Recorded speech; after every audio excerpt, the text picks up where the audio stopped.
Dr. Pelè Raymond Ugboajah, founder of LeaderPractice and former Vice President of Human Resources, insightful author of cutting-edge business and leadership books, talented educator with a PhD in organization and management, inspiring speaker with a unique blend of motivation, music, and mentorship.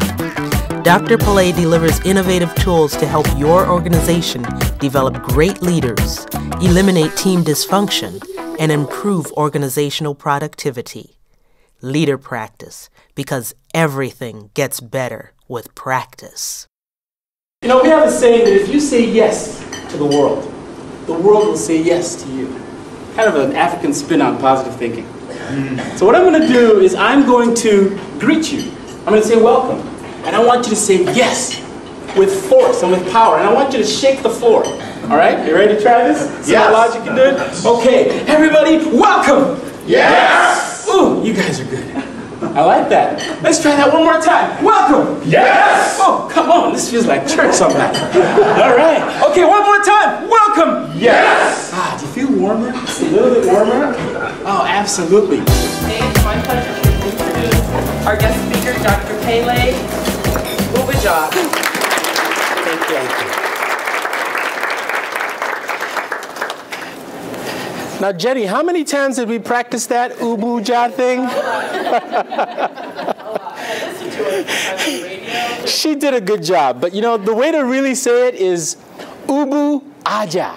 Come on, everybody. Ugboajah. Now, that wasn't so hard, was it? Thank you. All right. Well, this is a fun gathering. I'm so glad to see all of you here. Now, I have a question for you. How many of you would like to be part of or would like to own and build a truly great business? Hands up. Yeah, most of us, right? Absolutely. Great business. Now, my name is Pelè, as you know. And I have another question for you. How many of you here have ever heard of Pelé, the greatest soccer player on earth? Yeah, a few people? Okay, well, I'm not him. All right? But I've learned a lot of wonderful, wonderful lessons about what it means to be truly great from Pelé.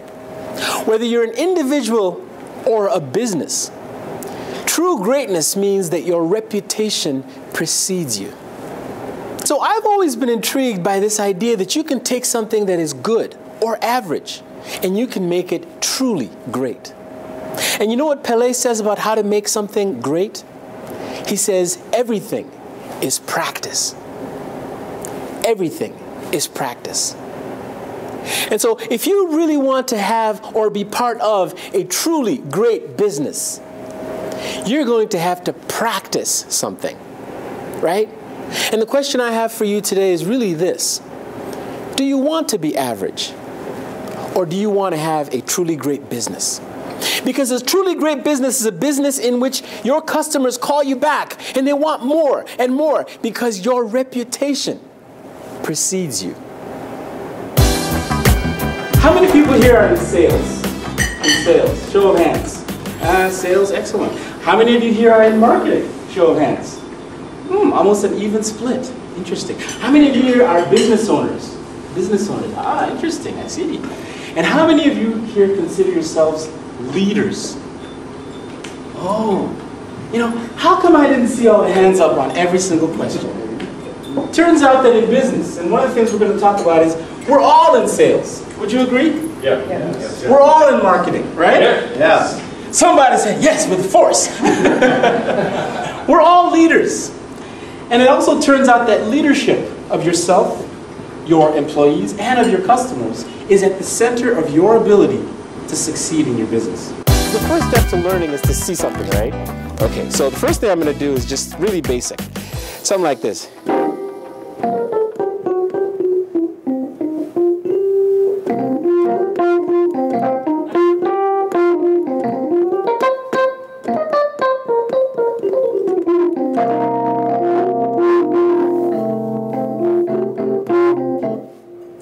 Can you do that? Oh, go ahead.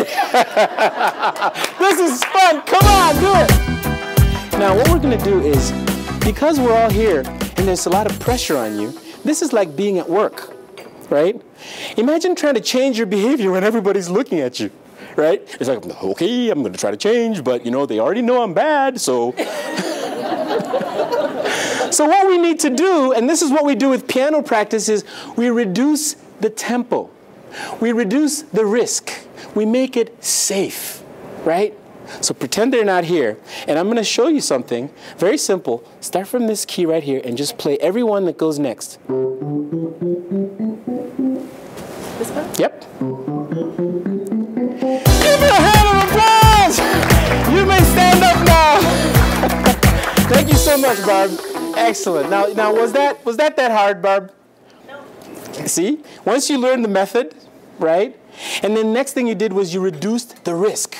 You got out of the war zone, which is work. I'll tell you that right now. So that you could find a safe place where someone who cared about you and could give you good feedback and wouldn't judge you could help you, give you feedback, and you could actually grow.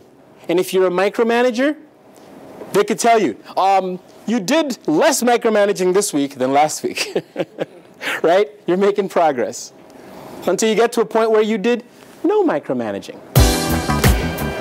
Don't ignore the 800-pound gorilla. Behavior, teamwork, and leadership. These inputs into your organization matter.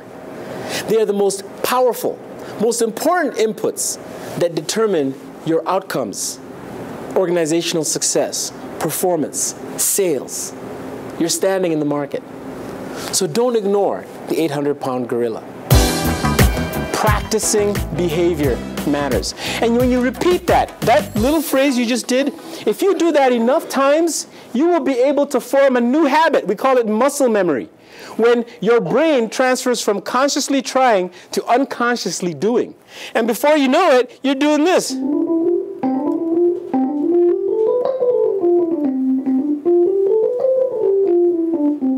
And you could do this too.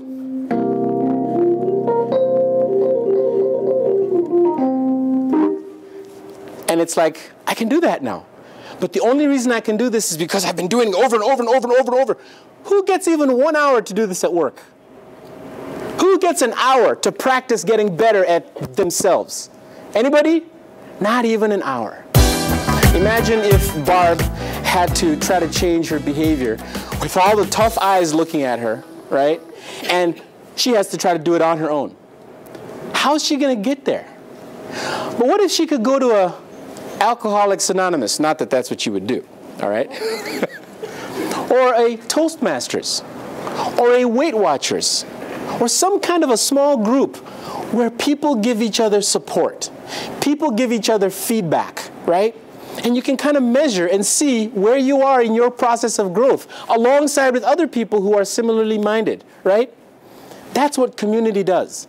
A community of practice makes us better than we can ever achieve on our own. So this concept of going from goals to greatness gets done much faster because now we're forming teams to get this done. The leader who asks not just for performance, but also for better behavior is the best possible leader to have.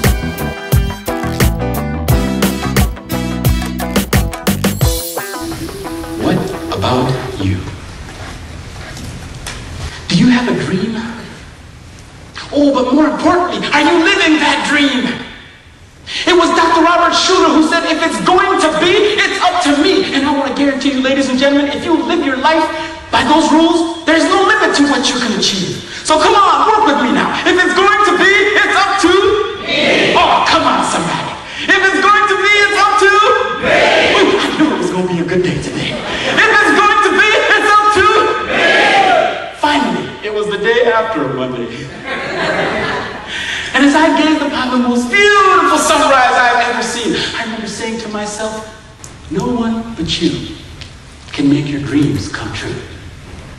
For destiny starts when you follow your heart. And there can be no sunrise until first you rise. Dr. Pelè, author and passionate, powerful speaker.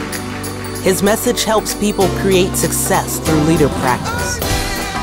Because everything gets better with practice.